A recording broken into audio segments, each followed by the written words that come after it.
Dumpling fillings are just like meatballs, or like meatloaf in American cuisine. Every mom has their own recipe of what goes into the filling.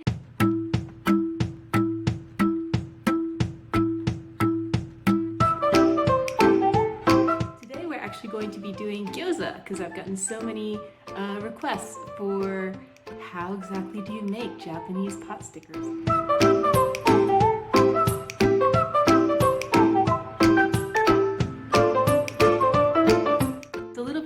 Chinese ones because Japanese pot stickers have a lot more ginger and garlic in it. I'm going to actually make a very traditional version that my mom used to make, which doesn't have a lot of seasonings and really just relies on the ginger and the garlic and the onions that go into the filling for the pot stickers or gyoza. In the States, pot stickers tend to be like a thicker dough, more like a pierogi, whereas Japanese gyoza has a very thin, almost wonton-like wrapper that we use that's already store-made. You can always obviously make them yourself, but I figure if you're just going to be making a whole batch and you're not running a restaurant, then you can just go and buy like a whole pack of them at your local Asian market. So let's get started. We're going to start with, this is a half a pound of ground pork. Gyoza, Japanese gyoza is 99.9% of the time is a pork product. Sometimes if you want to kind of have a more kind of meaty texture, you can add beef, but as a general rule, Japanese gyoza tend to be pork-based or shrimp-based if you want to go in that direction, or you can actually do like a very vegetarian version as well. But because we're doing traditional, we're going to go with ground pork. To this, I went ahead and chopped up a bunch of vegetables to go ahead and get started so that you don't have to watch me try to chop up a bunch of vegetables or, in my case, just use a food processor and just have it be really loud. So this is cabbage, just regular old green cabbage. Cut some slices down, pop in the food processor, pulse it until it becomes like a fine mince, and that goes right into our ground pork. To that, we're going to, I left a little bit of stuff that I'm going to do with the food processor, just so you can see how I do it instead of using like a knife and a chopping board. These are Chinese chives. In Japan, they're called nira.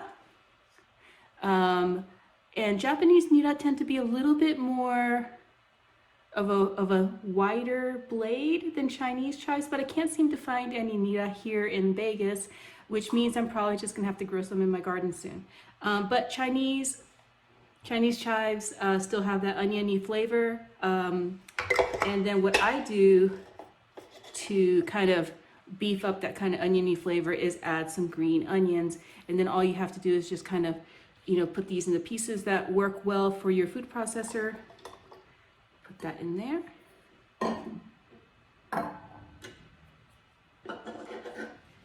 Put the lid on and pulse away.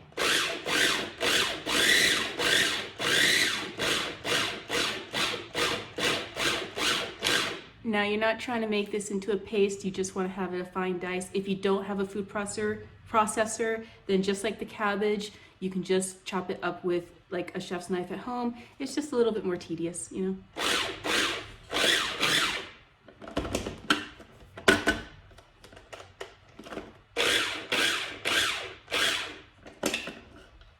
then once that's all chopped up,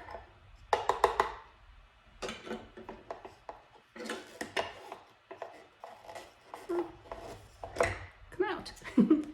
You're going to add this to your ground pork and the cabbage.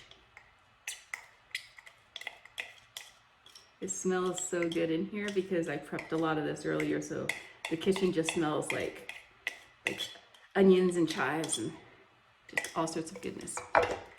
To that, so now we've got ground pork, minced cabbage, minced chives, and green onion. To that, we're going to add 1 teaspoon of salt. And this is for half a pound of beef. So 1 teaspoon of salt is not that much of, not that much salt. That's what I'm trying to say. We don't add any pepper, at least in my family's recipe, we don't. We tend to keep it fairly, not bland, but not overly seasoned, you know. And so to that, we add some garlic.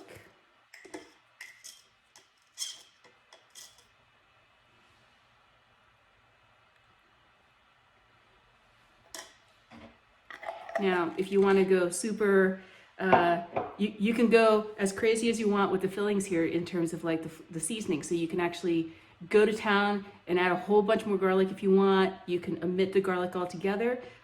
Something that's important for our gyoza at home is minced ginger more than garlic. So I do add quite a bit of ginger. It's probably about, I don't know, about a good knob. And then you just, again, cut that down, put it in the food processor. That way you won't slice your fingers, you won't have to use a microplane, and you get these like really fine dice.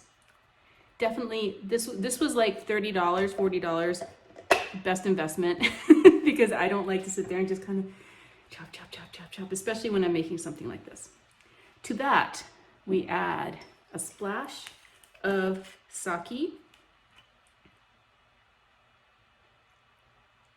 And again, we're not trying to make it soupy because we're trying to make it a filling. If we make it too soupy, then the insides are going to be mushy when you cook them later. And then a tablespoon or so, a little less than a tablespoon of sesame oil, and that's just for flavor. And then we mix. It's literally that easy. So.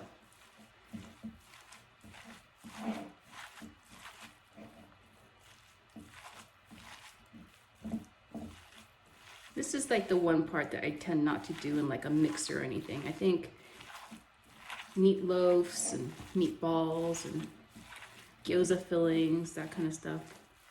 I think it always tastes better when you kind of mix it up by hand. I have no idea why.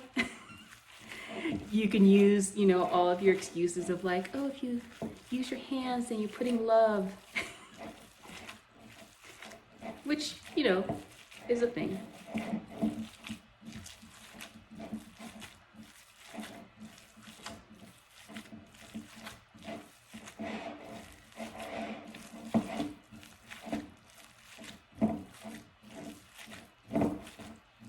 I wore my low-cut top for today's shoot because I knew I would be doing a lot of just kind of sitting here kneading. And this way, you guys have something to watch.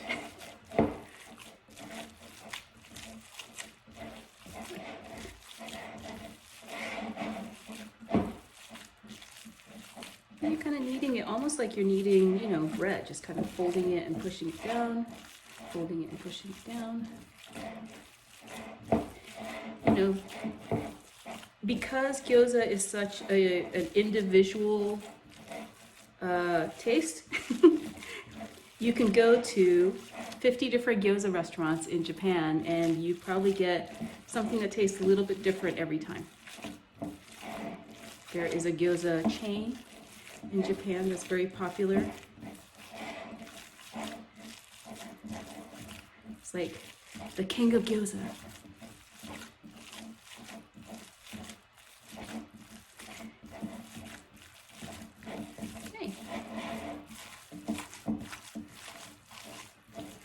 Once that's all incorporated, oh, it smells so good.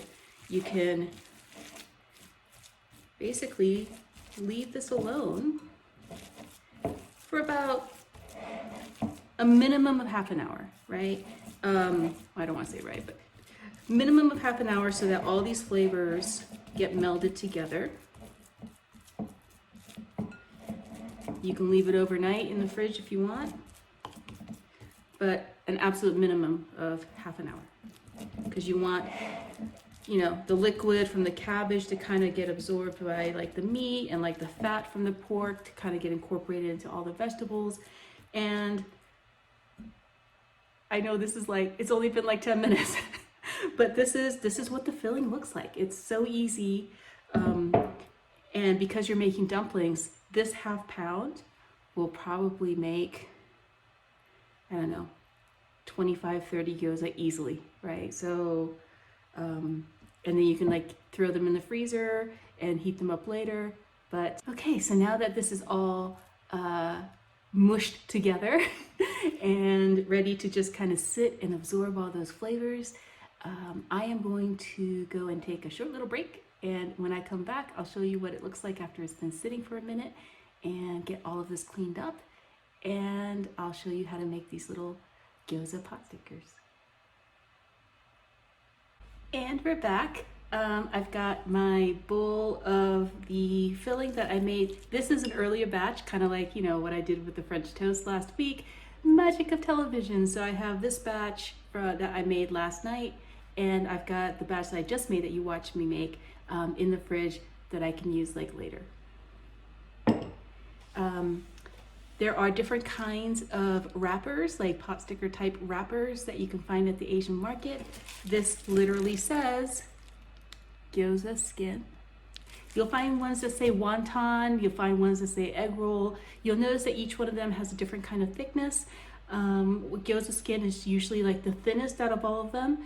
And there are companies that make like gluten-free or like, you know, healthier versions, or like no sugar or no egg, but I don't like those gyoza skin wrappers. I'm a traditionalist, you know, so best thing to do with these kinds of containers, if you're not going to be making the entire batch, is to just cut all the way around, and that way you've got a lid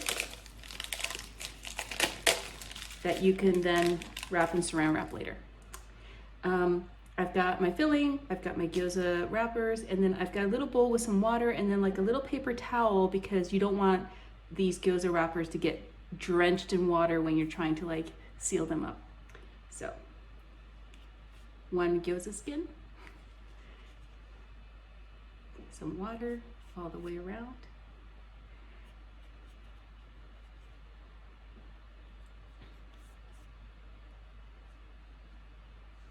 And you'll see that I went all the way around, but I didn't do the middle, because that's where the filling will go.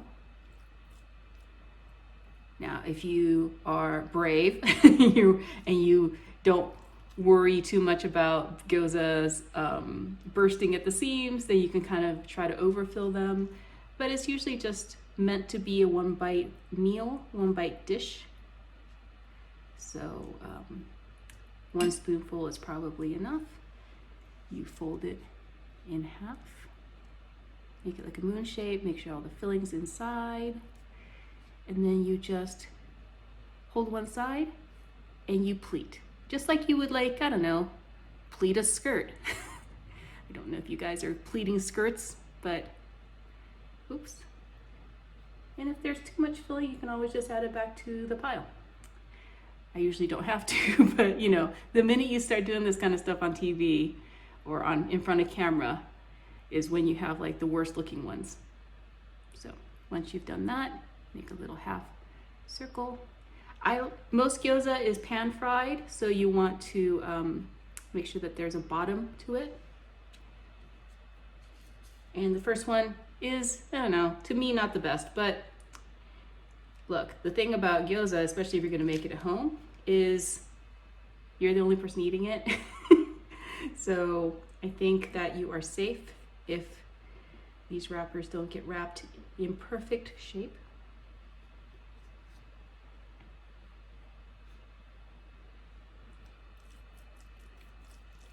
I will stop talking so that I can actually do this right this time.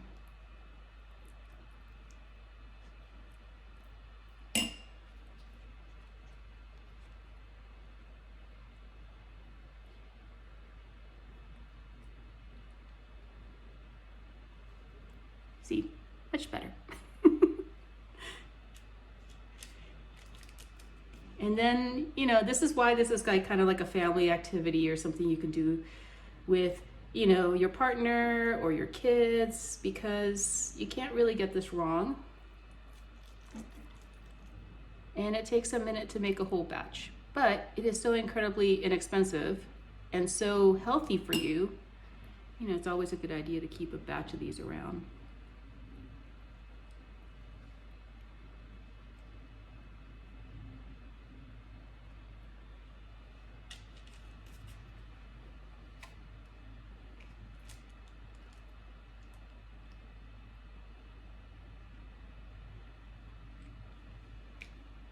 These do have a little flour in between each one, but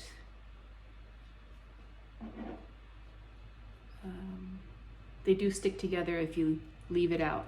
So that's kind of why you kind of have to keep these wrapped all the time.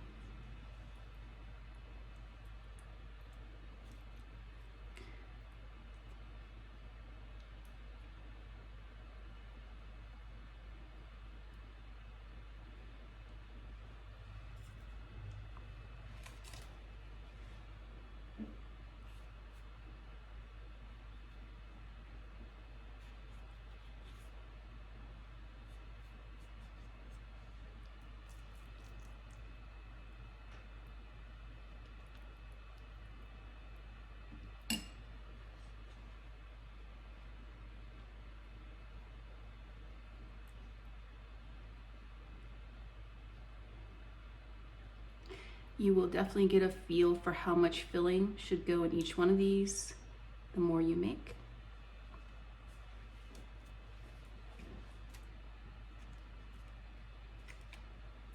And let me show you like a really quick version of how to do these pleats.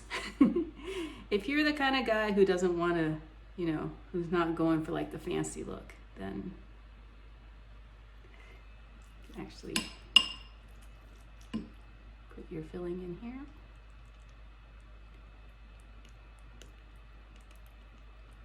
Great if it got off my spoon.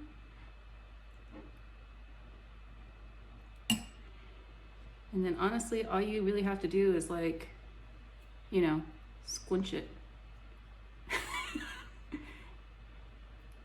As long as it's sealed, you know. So that's kind of like the kid version, the not so fancy version.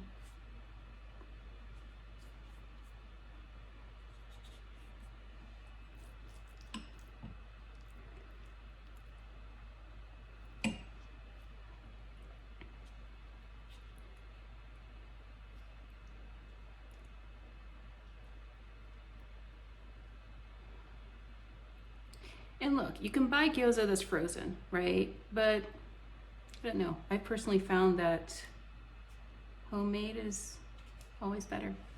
It's got a little bit extra, you know, TLC. There's definitely no preservatives. There's definitely no preservatives.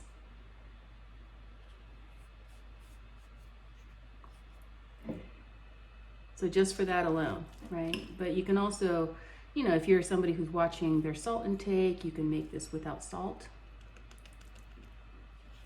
If you don't like pork, you can just make it all cabbage and green onion. You can add some chopped up shiitake mushrooms if you want. You can add some, you know, fake meat, faux meat, if you'd like. Just make sure that whatever you're using isn't something that has a lot of liquid. So like tofu is a little hard. If you're gonna use tofu, I'd recommend that you leave it out on like a paper towel, let some of that moisture drain out first before you crumble it into your mixture.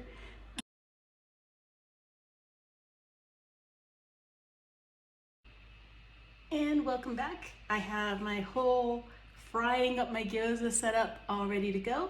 I'm gonna turn on my griddle. Have it on like a medium to low heat. You definitely don't want to burn these. I got a container for my oil, so now I can just add a little bit. Don't want to put too much on here. You're not trying to deep fry these, although you could. There's different ways of utilizing these gyoza. Now that you have them made, you can put them in almost like a wonton. They're just going to be a little bit more delicate, and that's called sui gyoza, which is gyoza in broth or in water. You can deep fry these, obviously, and then they're called age gyoza. But the most traditional version is the pan fried version, which is yaki gyoza. So now that the oil is here, ready to go, I'm gonna turn this down just a little bit more. And then we just lay these out. Now you can put them in a row, you can put them in this kind of butterflied, kind of circular layout. And what you're trying to do is fry up the bottom. I'm not going to get too fancy here.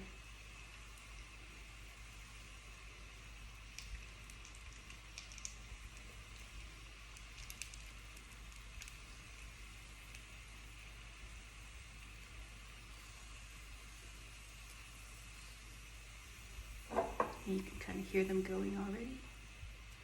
Maybe I can add one more in the middle. Leftovers, you could throw them in a Ziploc bag, throw them in the freezer, and then all you have to do is just kind of defrost them before you put them back on a frying pan. Just make sure that you don't go too hard on the microwave or however you're defrosting it. I recommend that you just defrost them on your kitchen counter or in the fridge after you take them out of the freezer. But you definitely can freeze these for up to a week before you probably have eaten up all of them and you want to like move on to a new one or to make a new batch. So then you're gonna cook this down for about 5 minutes. But what you're going to do is actually kind of heat them up just a little bit, and then you're gonna also steam them because it's pan fried on the bottom, but the rest of it is actually steamed. So once it gets really nice and hot in here, I'm going to be adding just some regular water.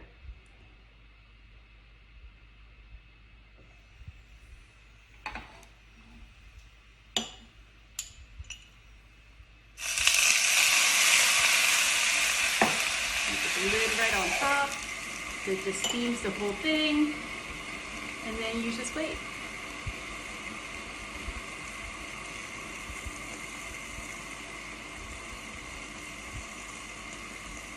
While that's cooking, here's the dipping sauce that I made. It's literally just a little bit of soy sauce, a little bit of white vinegar, not rice vinegar, not rice wine vinegar, not red wine vinegar, just plain old white distilled vinegar. And that's really it for your dipping sauce. It's up to you if you want it a little bit more sour, a little bit more savory, depending on your ratio of how you want to cook your vinegar. You want to mix your vinegar to soy sauce ratio. That's completely on you. There's also hot chili oil. This is actually a fried onion and garlic chili oil. That's not supposed to be super spicy because I'm not as big of a chili head as I would like to be. But you can definitely add this either to your dipping sauce or on the side. Like that.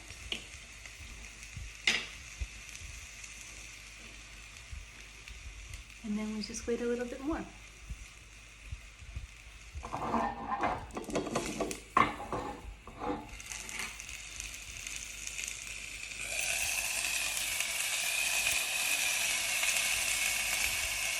You want to make sure that they're all not sticking together.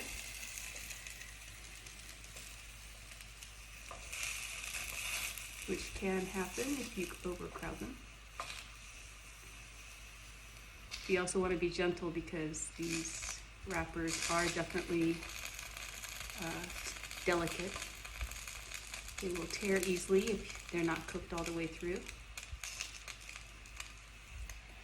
So I'm going to add just a little bit more water just to steam that up again some more.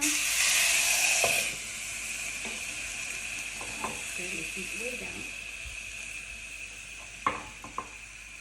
And let that completely steam all the meat on the inside, the veggies, as well as the wrapper. And once that has happened, you add our little extra sesame oil right on top, just as an additional kind of like a scent for the flavoring.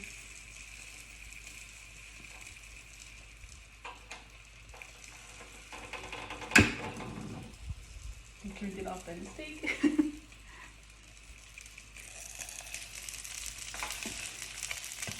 A little. Oh, it smells amazing. And the sesame oil in this case is just for flavor and just for scent, to kind of add to the kind of Chinese aspect of these dumplings. Sesame oil, it seems to be like the thing that Japanese people tend to use all the time to make something very Chinese flavored. So kind of like you would like garlic for Korean, ginger, I guess is very Japanese. So. And once that's done, let's peek underneath and be amazed.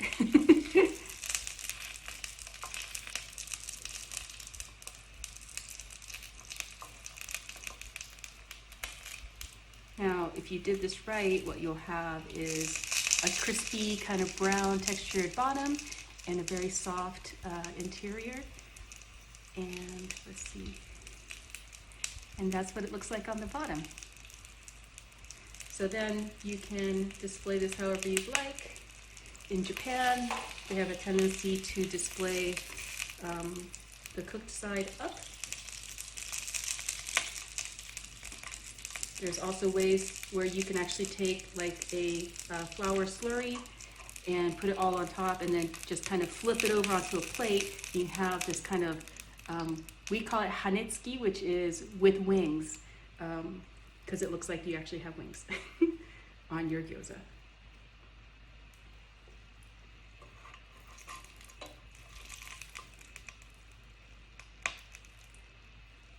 Again, I am not being like the best display person today, having one of those days. But now I have leftovers.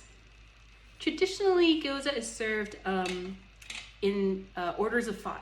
So this would be one serving. Got plenty more for later.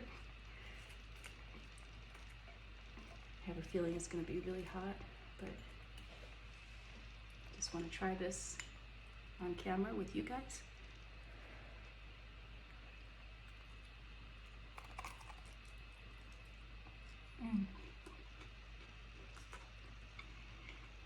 Juicy, tasty, filling. You can have this with a bowl of rice. You can just have this by itself. Some places will serve this as a dinner course. Some places will serve this as like an appetizer to have with a glass of beer. I'm going to try a little bit of this fried onion chili oil. See if it blows my head off. Hopefully it doesn't. I've actually never tried it before, but I keep seeing ads on it for it on Japanese TV, so.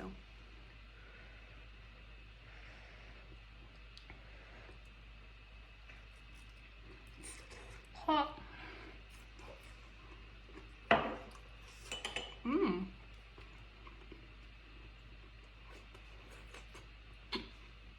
Super tasty, very gingery, slightly garlicky.